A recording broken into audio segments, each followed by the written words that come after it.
Good day, everyone. This is Wagey and the KG. This is going to be my YouTube channel where I document what it's like to be working poor as a white citizen of Canada. I'm going to be talking about day-to-day events and just an overall view of what it's like to be living in America's hat, right? So if you ask the average Canadian, what are the three biggest issues that we face today?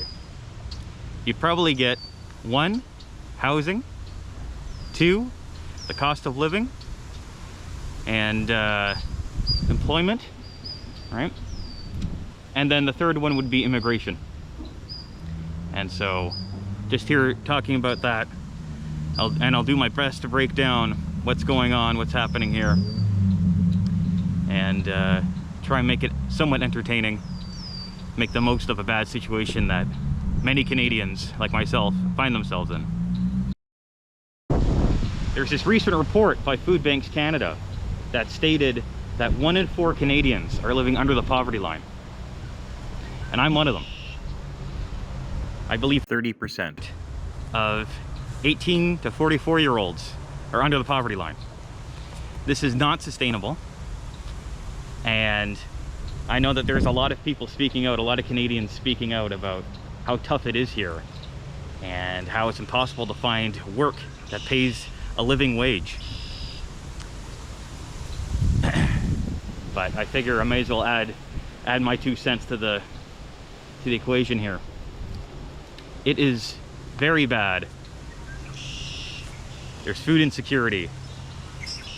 Young people can't find work because employers would rather get bribed by so-called international students to find employment for them. And we have these protests of international students in their 30s and 40s who are demanding the right to stay here and to work here because they've been working at Tim Hortons or McDonald's or some other fast food service position. Every single gas station, every single casual dining experience, you're going to find them, right? And this is not only taking away pocket money for young Canadians, this is setting them up for a future of poverty. How can you find a decent career if you have no job experience?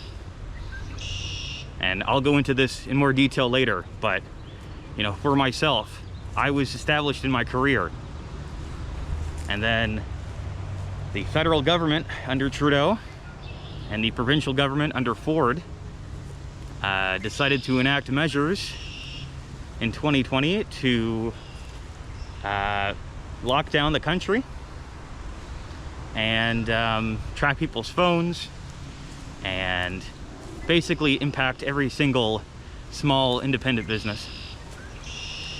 The greatest wealth transfer in history. And so because of that, I've been stuck doing menial labor that's not only not making ends meet to support my family, but it's just not even pertinent to my my former career path. Again, that's been 4 years ago now. So kind of feeling like after a few years, it's hard to get hired back into the field that you went to school for and you have on-the-job experience in. But when people can't even find part-time work, right? If anything, it's casual. It's honestly scary because I have a family that depends on me and I need to provide for them. I need to be there for them. But a lot of young men don't. A lot of young people don't have any sort of anything grounding them. They have video games, they have weed, they have escapism, but they have nothing that's going to make them feel like they belong in a society, right? The family is the core foundation of a country, of a nation, of a society. And when the family dynamic is broken, it affects everything. So when the RCMP releases a report that they believe that there's going to be violent rioting when people realize how poor they are in the next 5 years. It says a lot. So, really more than anything, I want to be documenting my experience, relaying it to you. If you're Canadian and you have any sort of relevant experience, if you disagree with me, then all the power to you. But I'm sick of being silent for so long, while not only my future, but my children's future is being stolen from us. Their prosperity is going out the window because of choices that our government has made, how people refuse to act, refuse to, take direct action. Your vote doesn't matter. It's really where you put your money. And vote with your money, right? So, Canada's economic policies and immigration policies, every policy basically, from the carbon tax that gets added to gasoline, fuel, right? This is to fight global warming, but in actuality it's just adding unnecessary expense to everything, because your groceries need to get delivered to the grocery store, assuming you shop there. I shop with local farms, but everything that you need to buy requires some sort of transportation to get there. And a lot of people know about the corruption here in the government. There's a video I saw of this past weekend of Trudeau in a Markham Chinese food market there. And apparently he was looking for over 5 minutes to find someone to pose with a picture with him. And 5 rows of police pushing people away, saying, "Get out of the way, we're not going to stop." Right? This is on par with Xi Jinping as far as these despot dictators go. So, not that I think that my videos are going to wake anyone up.